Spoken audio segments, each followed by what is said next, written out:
Bonsoir, je suis Jérôme Viella-Godefroy, professeur d'anglais et de spécialité anglais-monde contemporain cette année en première au lycée Michelet. Je suis désolé de ne pouvoir être présent ce soir, d'où cette petite vidéo d'introduction et de présentation rapide de la spécialité. J'ai donc un groupe de 26 élèves cette année en spécialité, tous issus de la première 6. Il y a une bonne ambiance de travail, une bonne ambiance entre eux, et le cours est vraiment agréable. Cela dit, c'est un groupe très hétérogène.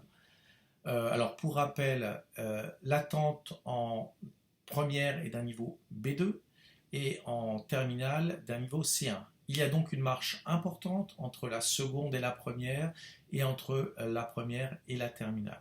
Alors, cela dit, avec 4 heures de spécialité par semaine en anglais monde contemporain, surtout si l'on tient compte aussi des 2 heures en tronc commun qu'ils font en anglais, ils ont donc 6 heures en tout en anglais, et peuvent vraiment progresser. Alors cela va dépendre bien évidemment de leur implication, de leur volonté et de leur travail, notamment à la maison. Pour les élèves qui ont des lacunes un peu plus importantes en début d'année, je leur ai conseillé un livre de grammaire, mais ils peuvent choisir tout livre de grammaire relativement récent et surtout qui a des exercices qui sont corrigés à la fin afin de pouvoir s'auto-corriger et travailler en autonomie leurs lacunes particulières. Car il sera parfois compliqué de faire des reprises précises, même si je pourrais travailler des points de grammaire à l'occasion, mais nous n'allons pas faire de cours de grammaire, bien évidemment.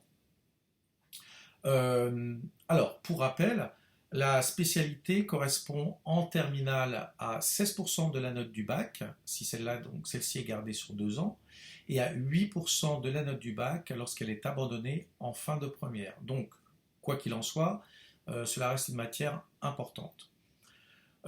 En terminale, il y a un double examen, un écrit de 3h30 qui correspond à une synthèse sur dossier et un oral de 20 minutes.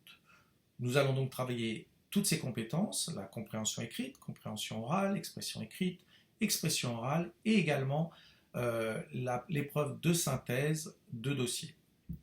Tous les documents écrits, vidéos, les scripts, les corrections, parfois des documents en plus, quelques éléments même grammaticaux, des exercices éventuellement ou des liens vers des sites proposant des choses, des explications, pour aller plus loin aussi dans certains thèmes qui seront abordés.